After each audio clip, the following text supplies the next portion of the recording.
Hello friend, मैं Ali classes में आप सभी को स्वागत करता हूँ। देखिए, आज का सेशन है प्रकाश की अपवर्तन का कुछ क्वेश्चन है जो आपको बोर्ड एग्जाम में पूछता है, जो एग्जाम के दृष्टिकोण से क्या है VBI है। तो देखिए, आज इसको सॉल्व करते हैं। क्वेश्चन पढ़ते हैं। देखिए, प्रकाश हवा से कांच के प्लेट्स में प्रवेश करती है, यानी जो प्रकाश है हवा से कांच के प्लेट में प्रवेश करती है, जिसका अपवर्तनांक दिया हुआ है। तो अपवर्तनांक दिया हुआ है यहाँ पे, और कांच में प्रकाश का वेग ज्ञात करें। और यदि हवा में प्रकाश का वेग 3 × 10⁸ मीटर पर सेकेंड है, जो दिया हुआ है उसको लिख लिए। अपवर्तनांक दिया हुआ है यहाँ पे। अपवर्तनांक को हम किससे सूचित करते हैं? n से। तो अपवर्तनांक बराबर यहाँ पे लिखेंगे और इसको n से सूचित किया जाता है। तो n बराबर कितना दिया हुआ है? 1.5। ठीक है। और क्या कह रहा है? कांच में प्रकाश का वेग ज्ञात करें, यानी कांच में जो प्रकाश का वेग है उसको ज्ञात करना है। तो इसको वाट कर लेंगे। कांच में प्रकाश का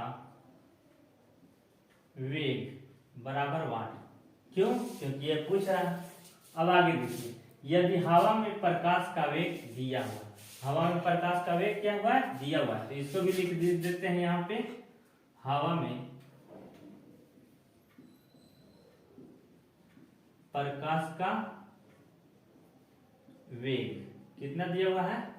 3 × 10⁸ मीटर पर सेकेंड होता है यहाँ। तो चूंकि हम जानते हैं कि अपवर्तनांक बराबर होता है, अपवर्तनांक बराबर होता है, उसको सूत्र को लिख देते हैं। अपवर्तनांक बराबर, अपवर्तनांक बराबर क्या लिखेंगे? हवा में प्रकाश का वेग, हवा में प्रकाश का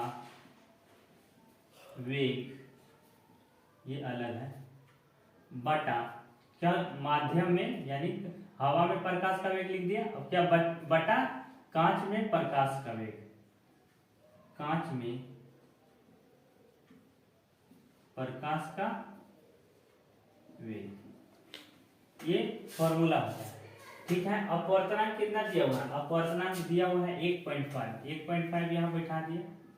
और हवा में प्रकाश का वेग क्या कितना है? 3 × 10⁸। तो 3 ×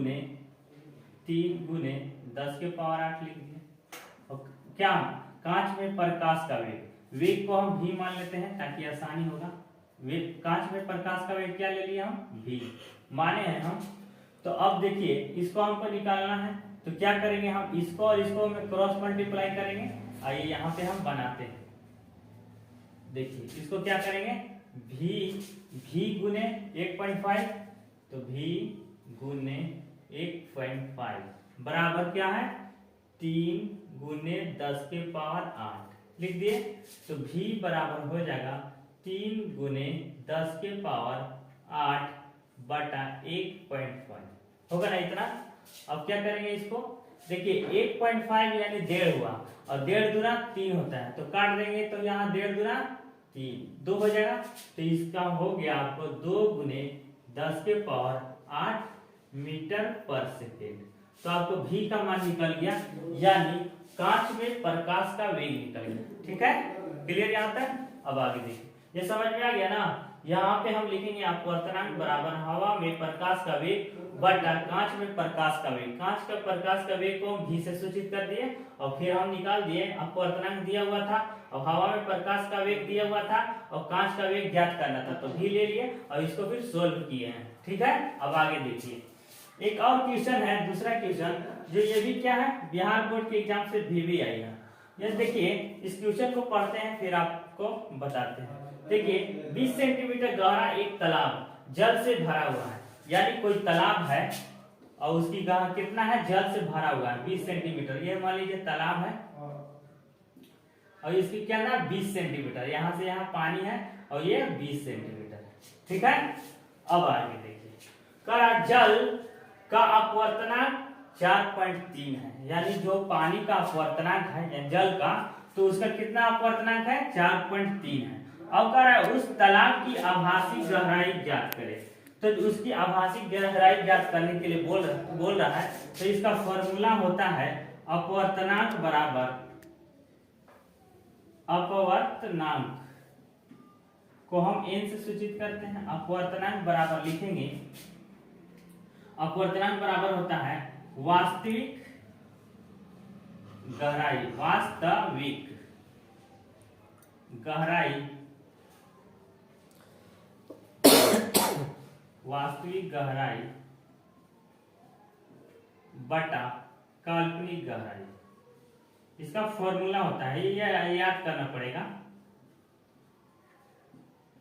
जब कोई माध्यम के अगर गहराई से संबंधित होगी ना, तो ये इस फॉर्मूला का यूज करेंगे। अपवर्तनांक बराबर वास्तविक गहराई बटा काल्पनिक गहराई। तो देखिए यहाँ पे दिया हुआ 20 सेंटीमीटर एक तालाब जल से भरा हुआ है, यहाँ से यहाँ जल से भरा हुआ है, तो ये क्या है, वास्तविक गहराई है। तो वास्तविक गहराई कितना है, 20 सेंटीमीटर। लिख दे, क्या लिख देते हैं, वास्तविक गहराई कितना है, 20 सेंटीमीटर दिया हुआ है। तो यहाँ पे वास्तविक गहराई हमको दिया हुआ है, तो हम लिखेंगे वास्तविक गहराई पर लिख देंगे। अब आगे पढ़ लेते हैं फिर। जल का अपवर्तनांक 4/3 है, तो अपवर्तनांक यही ना है, तो अपवर्तनांक को हम 4/3 लिख देते हैं। ठीक है, यहाँ पे बराबर कर देंगे। वास्तविक गहराई कितना दिया हुआ है, 20 सेंटीमीटर है ना, तो 20 सेंटीमीटर लिख दिया। अब बटा क्या कह रहा है, उस तालाब की आभासी गहराई ज्ञात करें। ज्ञात करने के लिए पूछ रहा है, तो हम लिख देते हैं, नहीं दिया हुआ है तो काल्पनिक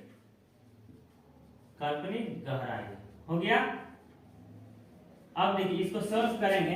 देखिए ये बराबर में है ना, तो 4 के पावर में ये कटेगा, तो 4 × 5 = 20 हो गया ना। अब ये क्रॉस मल्टीप्लाई करेंगे, यानी इससे इस 5 में 3 से गुना करेंगे, और काल्पनिक में यहाँ कुछ नहीं है तो 1 से गुना करेंगे, तो काल्पनिक बराबर हो जाएगा, काल्पनिक गहराई बराबर हो जाएगा क्या, 5 × 3। तो यहाँ पे डायरेक्ट लिख दें, 5 × 3 बराबर 15 सेंटीमीटर। ये अब से पूछ रहा था, वो निकल गया। उस तालाब की आभासी गहराई कितना है, तो तालाब की आभासी गहराई 15 सेंटीमीटर है, जो कि वास्तविक कितना था, 20 सेंटीमीटर, जबकि काल्पनिक गहराई कितना था, 15 सेंटीमीटर निकला। जो आपको क्वेश्चन पूछ रहा है वो निकल गया। ठीक है दोस्तों, वीडियो अगर अच्छा लगे तो लाइक कीजिए, सब्सक्राइब कीजिए, कमेंट कीजिए। Thank you.